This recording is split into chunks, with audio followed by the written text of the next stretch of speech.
founder of Fathers Reaching Out, which is a charity, soon to be a charity which supports fathers and families of postnatal depression. Why did you decide to set this up? What was the motivation? Well, after going through mental health issues myself, I realised there's not enough support for the fathers actually going through the illness, whereas it takes a long time for the guys to actually get the counselling. I found that after looking after the baby, obviously my wife, pressures in work, household, and also the isolation of postnatal depression, I felt that there's a number of fathers actually falling into depression due to those factors. Can you just explain what happened then, how you were affected by mental health problems? Yeah, it was just a case of so much happening in a short space of time.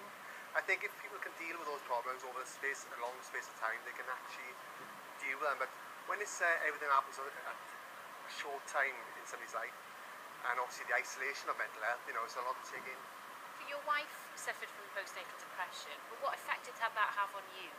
It was I actually suffered in 2011, which is about 6 to 7 years after the postnatal depression, but I actually got the same feelings then when I actually had my own depression as I did then. I felt really low in mood. Obviously I couldn't just snap out of it, sleep pattern, everything just changed overnight, and I felt then it was a need for this service. Did you know where to go for help when you were having problems yourself? I think like most men, we don't actually talk about our feelings, and what I find is that now I am actually talking out about what actually my experience I went through. More men actually relating to myself, but they won't actually tell the GP. They actually, this guy's actually gone through it. He's not going to judge me. And what I'm finding is that the guy's actually talking about it in my groups a lot more. That's the main factor of actually talking out about it. And has that helping others, reaching out to others, helped you with your own situation as well? Yeah, I've been lucky. I've obviously set this charity up now. We're actually doing a campaign to get more awareness, more support, and education about postnatal depression.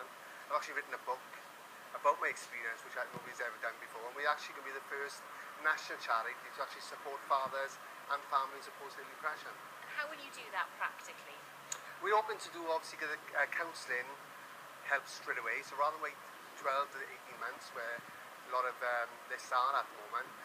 In my experience, I actually got help straight away. I had to pay for it, but if I was still waiting for that help I was which I actually put up, I wouldn't be back in work.